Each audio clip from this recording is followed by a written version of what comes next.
जाएंगी, धमकियां मिलेंगी, उठा के ले जाएंगे। ये चीज अब बहुत ज्यादा बढ़ गई है, पहले से बहुत ज्यादा है।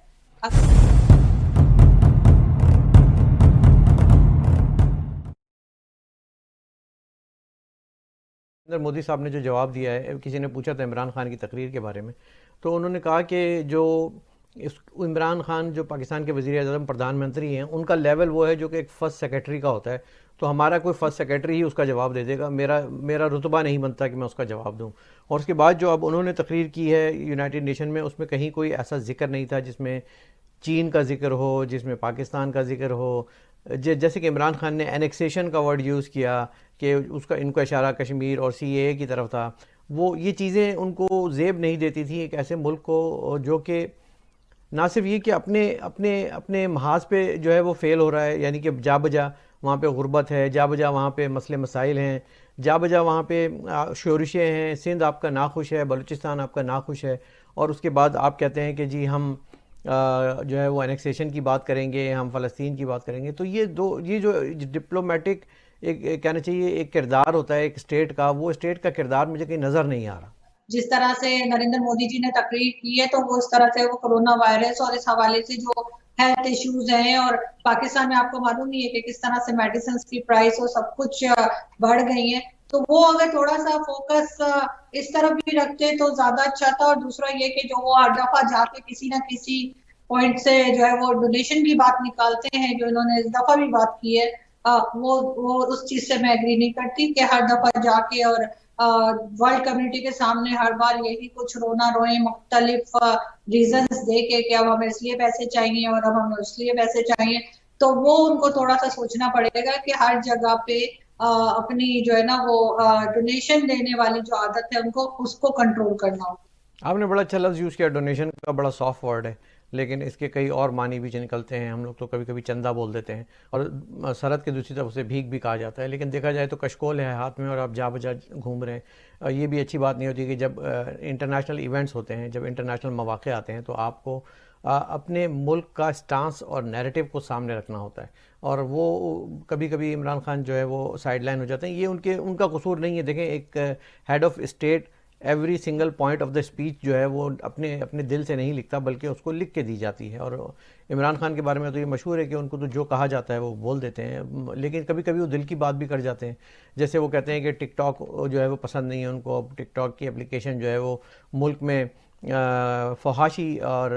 वल्गैरिटी फैलाने में जो है वो बड़ी हेल्प कर रही है, और उसकी वजह से रेप भी हो रहे हैं। तो मैं ये समझता हूँ कि शायद उस ज़माने में जब इमरान खान एक प्ले बॉय की लाइफ गुजार रहे थे, उस ज़माने में तो टिक टॉक था नहीं। तो उस ज़माने में जो उनकी हरकत और सकना थी, उसके बारे में भी तो कुछ फिर रोशनी डालिए। नहीं सर, बिल्कुल आप ठीक कह रहे हैं कि वो कभी टिकटॉक के पीछे पड़े होते हैं, कभी वो सोशल मीडिया के पीछे पड़े होते हैं। लेकिन वही बात है कि ये बात कर कौन रहा है। हाँ सारी जिंदगी तो उन्होंने अपनी एक रंगीन से गुजारी है, जो गुजारने का हर एक को हक है, और जी। नई जनरेशन को भी हक है। और किसी को आप इस तरह से रोक नहीं सकते कि पता लगा कि अपनी उम्र निकल गई है तो आपने तस्वीर पकड़ ली है और बाकी सबको जो है वो आप ये बता रहे। उनका ख्याल है कि जो मोटर वे के ऊपर जो इंसिडेंट हुआ था, बकौल उनके के वो इस वजह से हुआ था कि जी मुल्क में जो है वो वल्गैरिटी बहुत बढ़ गई है जी। और फहाश बहुत हो रही है। तो फिर मुझे वो ये बता दें कि जो मसाजिद में बच्चों को रेप किया जा रहा है, जो मदरसों में बच्चों को रेप किया जा रहा है, ये सब वहां पे कौन सा इंटरनेट चल रहा है, वहां पे कौन सी टिकटॉक चल रही है, वहां पे लोग क्या देख रहे हैं। वहां पे जैसे हमारे ये मौलाना तारिक जमील साहब कह रहे थे कि जी को एजुकेशन एक्सक्यूज़ मी। जी। तो मस्जिदों में कौन सी को एजुकेशन है, मदरसों में कौन सी को एजुकेशन है। ये इनको सबसे पहले ये जो मदरसे इन्होंने जगह जगह खोल रखे हैं और वहां पे ये सिर्फ एक जिहादी कौम बना रहे होते हैं, बच्चों के ब्रेन वॉश करके उनके दिमागों में सिर्फ जहर और एक जन्नत का नक्शा खींच रहे होते हैं जो आज तक किसी ने नहीं देखा कि जी ये कर दोगे, फलां को मार दोगे या फलाना मजहब खत्म कर दोगे तो जन्नत में पहुंच जाओगे, या हर चीज पे जो है वो ऑनर किलिंग और क्या कुछ नहीं होता यहाँ पे। तो इनको इस चीज से लोगों को हटाना होगा, लोगों को एजुकेटेड करना होगा। यूरोपियन कंट्रीज कहाँ से कहाँ पहुंच गई, हम अभी तक उधर ही के उधर खड़े हुए। बिल्कुल। जब आप जुर्म करते हैं तो सबसे पहला काम आप क्या करते हैं? जुर्म को छुपाते हैं, उसको दबाते हैं, उसको रोकते हैं, उसकी आवाज़ ना आए। तो मैं ये देख रहा हूँ कि जिस तरह से एक नया सिया قانون سامنے لایا جا رہا ہے میڈیا کے لیے اور میڈیا کو دبانے کی کوشش کی جا رہی ہے، صحافیوں کو جو ہے وہ پریشان کیا جا رہا ہے، فہرستیں جاری کی جا رہی ہیں، ایف آئی آر کاٹی جا رہی ہیں، ایف آئی اے میں ان کو بلایا جا رہا ہے، اس کو آپ کیسا دیکھ رہی ہیں؟ وہاں بیٹھ کے آپ جس طرح کام کر رہی ہیں اور وہاں کے جو دوست ہیں وہ لوگ کام کر رہے ہیں، کیا فیلنگز ہیں ملی جلی وہاں پہ؟ سر یہاں پہ پہلے بھی ایسا ہوتا تھا کہ میڈیا پہ روک ہوتی تھی اور میڈیا کو بہت سینسر وغیرہ سب کچھ ہی ہوتا تھا، لیکن پی ٹی آئی جب سے آئی ہے تب سے یہ چیز بہت زیادہ بڑھ گئی ہے، اور میرے کئی جان پہچان کے جو لوگ ہیں، چاہے وہ اعزاز سید ہو یا احمد نورانی، جن کا آپ کو پتا ہے کہ انہوں نے وہ جو ہے باجوہ صاحب کا اسکینڈل بھی سامنے لائے تھے،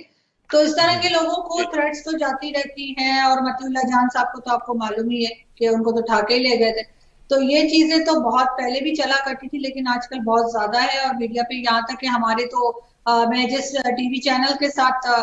کام کر رہی تھی، وہ تو مطلب ہیڈر ویڈر بھی ہٹوا دیتے تھے، اگر ان کے منسٹرز کے بارے میں کچھ بولا ہے اور وہ اوپر ہیڈر لگا دیے تو وہ کہتے تھے یہ بھی ہٹا دیں اپنے اچھا اسٹاف کو، اچھا تو اس طرح کی کئی چیزیں ہیں، اور میں نے فیصل واؤڈا کے اوپر بھی شو کیا تھا ان کے، بلکہ میں نے ڈاکیومنٹس بھی دکھائے تھے جو کرپشن انہوں نے کی ہے اور جو اپنے نوکر کے نام انہوں نے پیسے رکھے ہیں اور جو کچھ بھی ہے، تو اس کے اوپر بھی جو ہے وہ 2 ہفتے کے لیے شو بھی بند کیا گیا تھا، اور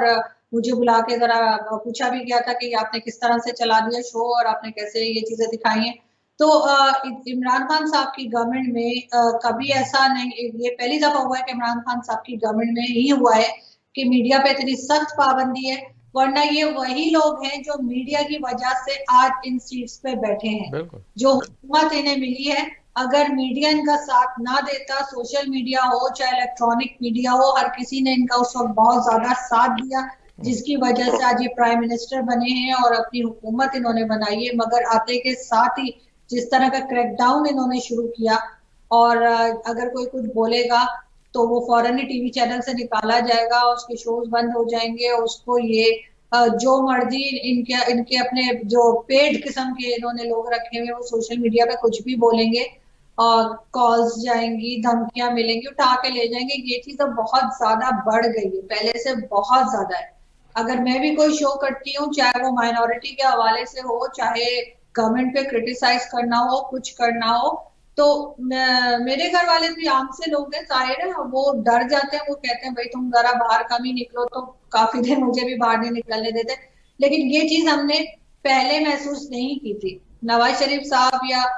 زرداری صاحب کے ٹائم پہ بھی لوگ بولا کرتے تھے، لیکن یہ ڈر نہیں ہوتا تھا ہر وقت کہ کوئی آپ کو مار دے گا، کوئی آپ کو اٹھا کے لے جائے گا، لیکن ان کے ٹائم پہ یہ چیز بہت زیادہ، جبکہ میں نے جیسے پہلے کہا یہ تو آئے ہی میڈیا کی وجہ سے ہیں، اور اس کے بعد یہ سارے احسان بھول گئے میڈیا کے۔ اصل میں بات یہ ہے جو آپ نے بات کی نا کہ باہر نکلتے ہوئے ڈر لگتا ہے، میں اس پہ اپنے دوستوں کو ہمیشہ یہ کہتا ہوں کہ یہ المیہ ہے پاکستان کا، اٹ از این آئرنی کہ جن کو باہر ہونا چاہیے تھا وہ اندر ہیں، اور جن کو اندر ہونا چاہیے تھا وہ باہر گھوم رہے ہیں، تو اگر یہ ہم ان لوگوں کو اندر کر دیں گے تو آپ یقین مانیں کہ ہم بالکل اسٹریٹ سیدھے راستے پہ چل سکیں گے، کیونکہ ہم نے کرمنلز کو آوارہ چھوڑا ہوا ہے، ہم نے جو مجرم ہیں، جو کرپٹ ہیں، جو ظلم کر رہے ہیں، جو جبر کر رہے ہیں، جو ملک کو لوٹ کھسوٹ کے کھا گئے ہیں، ہم اسامہ بن لادن کو ایبٹ آباد میں ایک محل بنا کے دے دیتے ہیں، اپنے غریب کو جھونپڑی فراہم نہیں کر سکتے، یہ وہ المیہ ہے کہ جب ہم کی داستان اور سانحہ تاریخ میں لکھے جائے گی، آپ نے کہا تھا نا کہ وہ عمران خان نے ایک کچھ حاصل کیا ہو نہ کیا ہو، یہ ضرور حاصل کر لیا ہے کہ وہ تاریخ میں ان کا نام لکھا جائے گا، تو ایک بات یاد رکھیے گا کہ تاریخ میں نیازی کا نام ہمیشہ ہی لکھا گیا ہے، اور ایک مرتبہ پھر لکھا جائے گا تو کوئی بہت بڑی بات نہیں ہو جائے گی، لیکن جس طرح سے اگر لوگ چاہتے ہیں کہ ان کا نام سنہری حروف میں لکھا جائے لیکن ان کا نام سیاہ حروف میں لکھا جائے گا، اس کی وجہ یہ ہے کہ لکھنے والے تو ہم ہیں، لکھنے والے تو تاریخ دان ہیں، بولنے والی تو آپ ہیں، جب آپ پہ ظلم ہوگا، آپ اپنے ہی ملک میں، اپنے ہی گلیوں میں، اپنے ہی گھر میں سہم کر ہم کو زندگی گزاریں گے، ہم اپنے ملک میں آتے ہوئے ڈریں گے کہ کب کوئی ڈالا آئے گا اور اٹھا کے لے جائے گا۔